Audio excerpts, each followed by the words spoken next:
Ada hal menarik ya kemarin itu, jadi seharian ada 3 orang itu yang ternyata bercerita mengaku tertipu kedua kalinya ya. Jadi ada yang DM, ada yang lewat komentar, jadi ternyata tertipu kedua kalinya. Jadi rata-rata mereka sudah ketipu kemudian masuk ke suatu grup ya, masuk ke suatu grup atau perkumpulan gitu ya, yang ternyata di grup itu terkena tipu lagi karena di grup itu ada yang mengaku bisa mengembalikan uang hasil penipuannya ya, kira-kira seperti itu. Jadi contohnya kita terkena modus penipuan paruh waktu ya, kerja paruh waktu. Jadi yang belum tahu, modus penipuan kerja paruh waktu ini sekarang lagi hot, lagi banyak-banyaknya ya modusnya, yaitu kita ditawari kerja paruh waktu yang hasilnya besar ya, tapi ujung-ujungnya kita disuruh top up, dijanjikan komisi yang besar lah. Setelah kita top up besar gitu, ternyata top up plus komisi tidak bisa kita ambil, kemudian kita disuruh top up lebih besar lagi, kita disuruh top up lebih besar lagi, kita turuti, ternyata nggak bisa lagi, alasannya misi tidak terselesaikan lah dan sebagainya, kita disuruh top up lebih besar lagi sampai uang kita benar-benar habis, bahkan minus gitu ya, kita pinjam kanan pinjam kiri, ujung-ujungnya top up plus komisi nggak bisa kita ambil, kan seperti itu. Nah, biasanya kalau orang dalam keadaan ini tertipu apapun ya, nggak hanya penipuan modus kerja paruh waktu, biasanya kalau sudah tertipu hilang duit banyak seperti ini, yang terjadi adalah panik ya. Yang terjadi adalah panik, kemudian dia akan berusaha mencari informasi. Jadi gejalanya tuh hampir sama ya. Jadi ketiga korban ini kalau saya pelajari hampir sama. Jadi kemudian panik, kemudian mencari informasi. Nah, dia akan mencari informasi di internet, kemudian nemulah suatu grup atau perkumpulan gitu yang di situ berisi korban-korban penipuan, karena merasa senasib, beliau-beliau ini, korban-korban ini akan masuk ke grup tersebut gitu kan ya, kemudian curhat dan lain-lain. Nah, kemudian ada kadang adminnya, kadang membernya itu ada yang mengaku bisa mengembalikan uang yang telah tertipu itu. Jadi ini membernya ini ngaku sakti, atau salah satu member itu biasanya ngaku sakti karena punya kenalan bank gitu misalnya, atau karena punya kenalan orang OJK gitu misalnya, atau mengaku kenal sama polisi dan sebagainya. Jadi tenang aja, uang bisa balik gitu.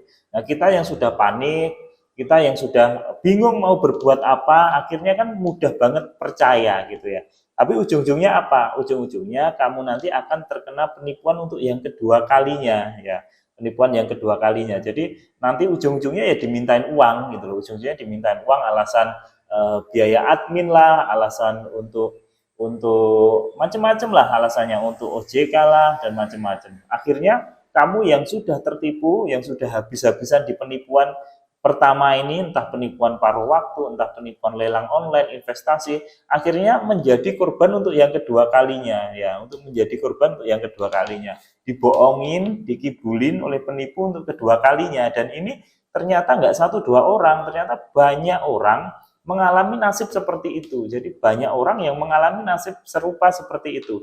Tertipu, mencari informasi, perkumpulan, kemudian nemu, oh ternyata ada testimoni dari member-membernya bahwa oh ini Pak A atau si B ini bisa bantu kita kok gitu. Kemudian kita karena berbekal informasi ini, kemudian kita minta tolong ke orang yang katanya super hebat ini, bisa mengembalikan uang penipuan ini, kemudian ujung-ujungnya kita malah mengeluarkan sejumlah uang.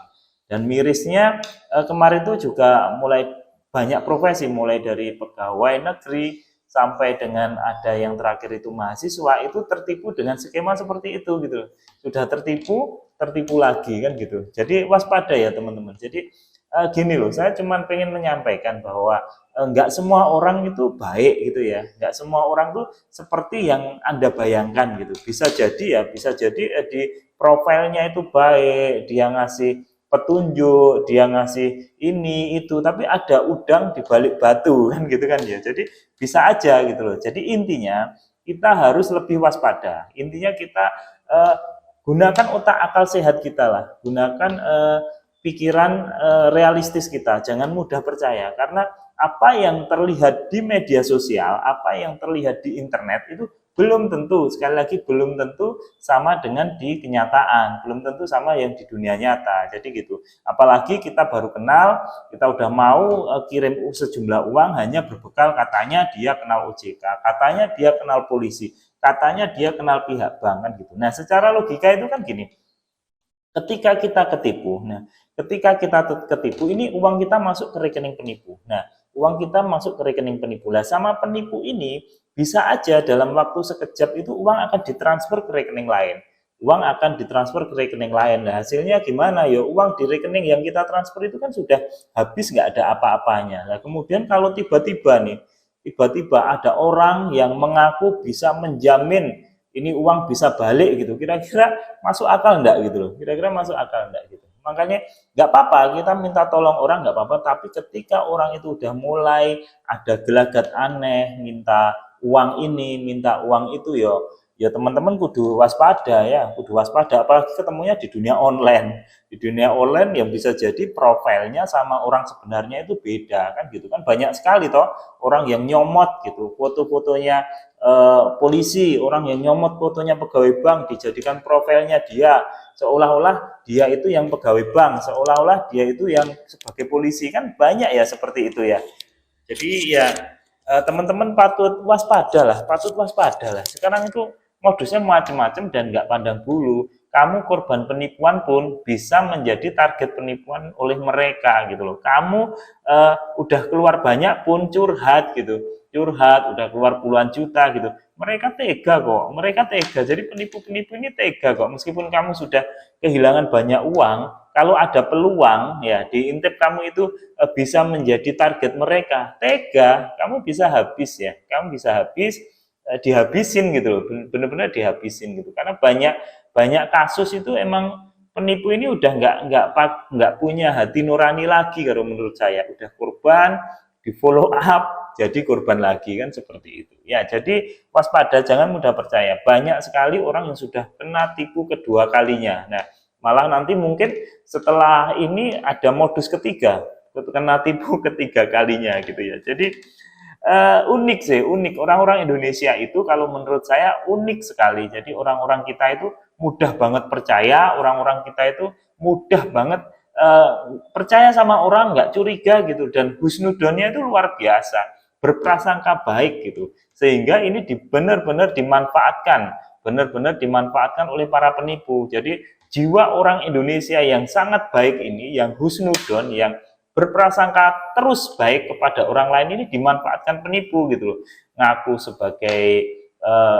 sebagai pegawai bank, kita percaya karena hanya mereka berbekal punya KTA, padahal KTA-nya palsu kan bisa aja. Ngaku sebagai kepolisian, kita percaya karena ada profilnya dia pakai seragam polisi kan gitu.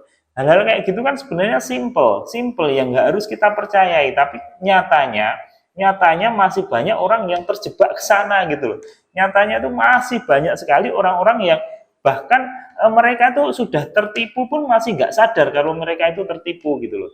Jadi kayak misalnya contoh lah, kita ngomongin love scam gitu.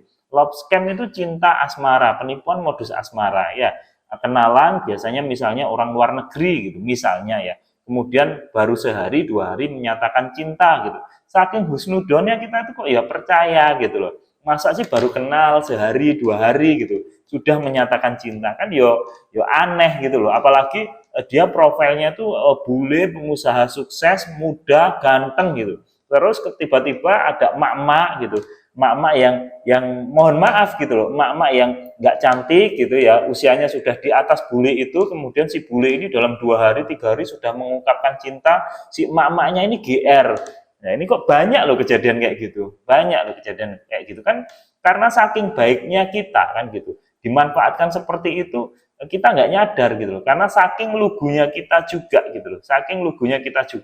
Makanya saya love scam ini juga saya ngeri gitu loh. Karena kalau sudah kena love scam itu dibilangin tuh susahnya minta ampun, dikira kita itu iri gitu loh. Padahal kan kan logikanya kan nggak mungkin gitu loh.